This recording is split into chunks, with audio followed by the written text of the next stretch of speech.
그리고 이 실종자 가족들이 그것도 한밤중에 청와대로 항의하러 가자 그렇게 길을 나섰습니다. 이 경찰들이 막아섰는데 거기서 이 실종자 가족들의 얼굴을 사진으로 찍어서 이른바 증거를 복원하는 체증을 하려고 했다. 논란이 일고 있습니다. 바로 그 현장에 이 공익인권법재단 공감 소속 황필규 변호사가 있었네요. 황 변호사 나와 계시죠? 예, 안녕하십니까. 진도에는 어떻게 이 일 때문에 일부러 내려가신 건가요? 대한변호사협회 대표단 자격으로 진도로 내려갔었습니다. 대한변협 대표단. 예. 그러니까 어떤 점을 지원하기 위해서였나요? 사실은 이제 아이들의 구조가 급박한 상황이었기 때문에 그런 부분에서 이제 정부에 대해서 어떤 요구를 하는 부분이나 이런 부분들의 좀 정리라든지 그런 어떤 이행 점검이라든지 이런 걸 좀 하러 내려갔었는데요. 워낙 이제 가족분들이 예민하고 이런 상황이라서 사실은 별다른 도움을 못 드리고 왔습니다. 아, 그렇군요. 그래서 한 사흘간 거기 계셨다고요? 예. 그런데 그 실종자 가족들이 이게 청와대로 가자 나서실 때 바로 거기 계셨습니까? 예, 있었습니다. 왜 갑자기 청와대로 가자는 그런 게 나타났나요? 사실은 이제 그동안 어떤 정부의 부실한 대응에 대해서 가족들이 공분을 하고 있었고요. 예. 그동안 이제 모두가 최선을 다해야 한다. 최선을 다하고 있다라고 얘기하지만 대통령이야 정부 그 누구도 또는 어떤 언론 그 누구도 그 최선의 내용이 무엇이었는지 초기에 제대로 밝히고 신속하게 대응하거나 지적한 사람은 없었던 것 같습니다. 그런 부분에 대한 어떤 슬픔과 분노가 계속 쌓이셨던 것 같고요. 근데 그때가 밤 1시인가 그랬잖아요. 예. 근데 그 바로 전에 시신이 많이 발견됐다면서요?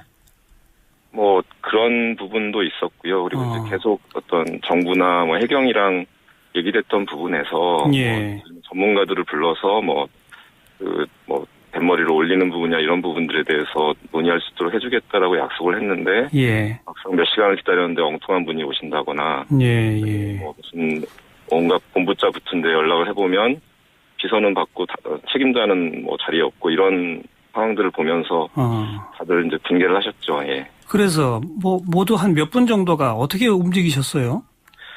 그래서 사실은 정확히 말씀드리면 청와대로 걸어서 가시려고 했던 건 아니고요. 네네. 버스를 타고 가려고 했는데 이제 경찰이 아예 버스 타는 것 자체를 막았던 거고요. 그래서 버스 못 타게 막았어요? 예, 그래서 아예 버스 타는 곳까지 가는 그 중간에서 사실은 경찰들이 막은 거라서 이론의 여지 없이 이제 불법 행위였죠. 그러니까 그게 집회나 시위도 아니었던 거고. 글쎄 버스 타러 가는데 그걸 막았다고요? 예. 그 과정에서 경찰 지휘자분들한테 이름 소속 법적 근거를 대라라고 했을 때 그걸 밝히는 관계자들은 아무도 안 계셨고요. 예. 그래서요. 그래서 버스를 못 타게 되자. 그럼 걸어서라도 가자. 진도대교까지 가셨다고? 진도대교에까지 가까이 가신 것 같습니다. 거기 이제 막혀 있었고요. 예. 거리가 얼마나 됩니까, 그게? 그게 한 7km, 8km에서 10km 정도는 되는 것 같습니다. 거의 10km를 걸어서? 예, 야간이었고 사실 좀 위험하기도 했고요. 그리고 사실 너무 지쳐 계셔서 중간에 쓰러지시는 분들도 계셨고, 예. 그런데 그 과정에 경찰들은 또 어떻게 했습니까? 물론 이제 그 과정에서 안전 문제 때문에 또 응급차 뒤에 붙이고 이제 계속 설득 그때는 이제 설득 위주로 좀 말씀들을 하셨죠. 이제 경찰에서 돌아가시자고 몸도 안 좋으신데 이렇게 말씀하셨지만 그게 그 상황에서 그런 말로 발을 발길을 돌릴 수 있는 상황은 아니었던 것 같아요. 안 되죠. 예. 그런데 지금 논란이 되는 게 그 실종자 가족분들 사진을 막 찍었고 동영상 찍고 막 그랬어요? 어땠습니까? 거기 가까이서 보시니까?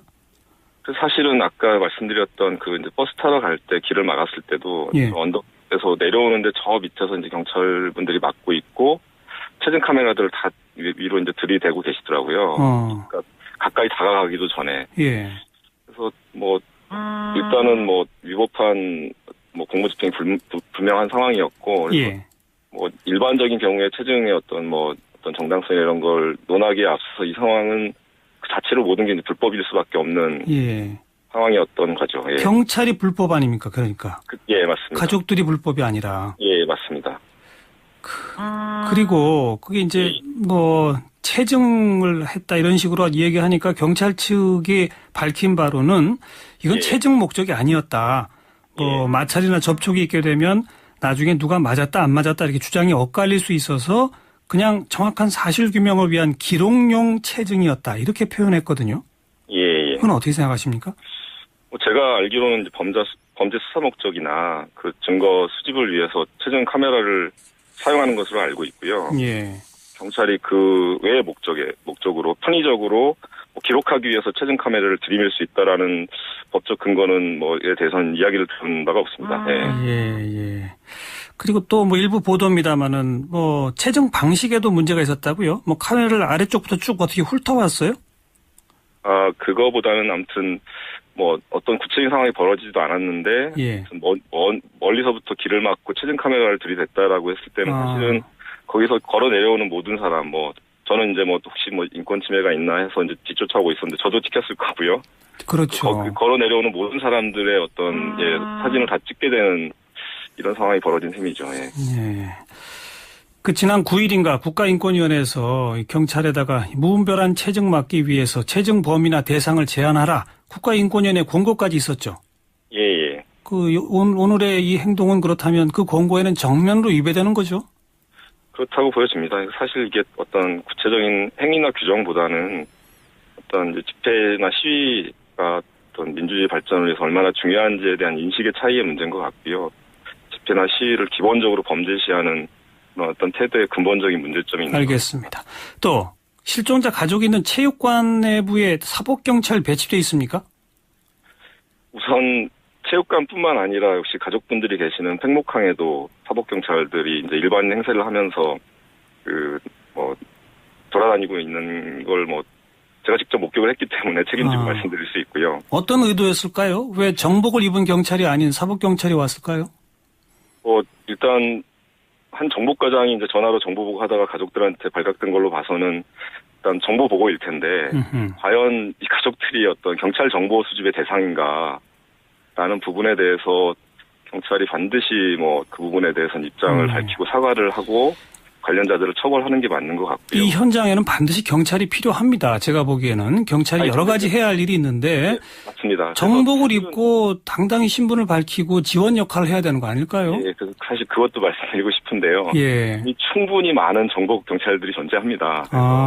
네, 그래서 전혀 안전 문제 때문에 이제 잘 모르시는 분들한테는 아마 경찰에서 안전 문제 때문이었다고 변명을 할지는 모르겠지만 수많은 정복 경찰들이 존재하는 상황이기 때문에 그건 결코 이제 변명이 될 수 없는 거죠.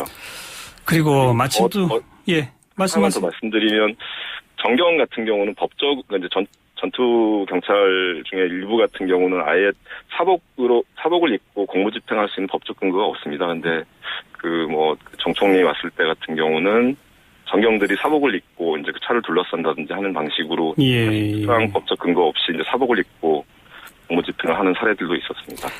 마침 또 같은 날인데 장애인 170명 또 비장애인 30여 명 한 200여 분이 우리 지금 고속버스가 장애인들이 못 타게 돼 있지 않습니까? 그래서 20개 노선 고속버스 승차권을 구입해서 이제 집단으로 탑승하려고 가는데 거기에 최루액 발사하고 막 그랬다면서요? 예.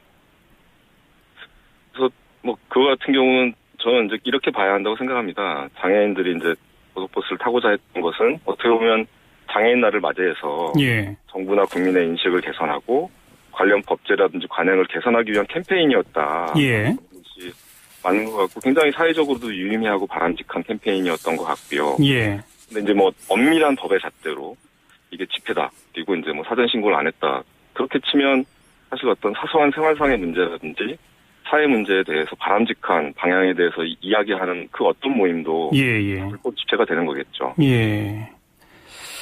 버스터미널 안에서 단체가 이동하는 과정이었으니 불법 집회다. 이러면서 심지어 최루액까지 발사했고 특히 휠체어에 앉아있는 장애인이라서 최루액은 전부 눈 쪽으로 갔답니다. 이게 어떻게 봐야 할까요? 그러니까 휠체어를 탄 장애인한테 최루액을 뿌리는 것은 사람을 붙잡아 놓고 때리는 거랑 마찬가지라고 보여지고요. 사실 이제 유사한 사례, 유럽에서 이제 유럽 인권재판소에서는 움직이기 어려운 사람에 대해서 체류액이나 체류가스를 뿌리는 것은 고문에 준하는 인권 침해다라고 1,000만 원 이상의 손해배상을 명한 바가 있습니다. 알겠습니다. 여기까지 듣죠. 고맙습니다. 예, 감사합니다. 네, 황필규 변호사 말씀 들었고요. 이런 날 오히려 터미널 안에서 그 장애인들께 에스코트해서 잘 탑승하실 수 있도록 도와주고 그게 TV 화면을 통해 잘 좀 방송되도록 도와주는 경찰 우리 기대할 수 없을까요?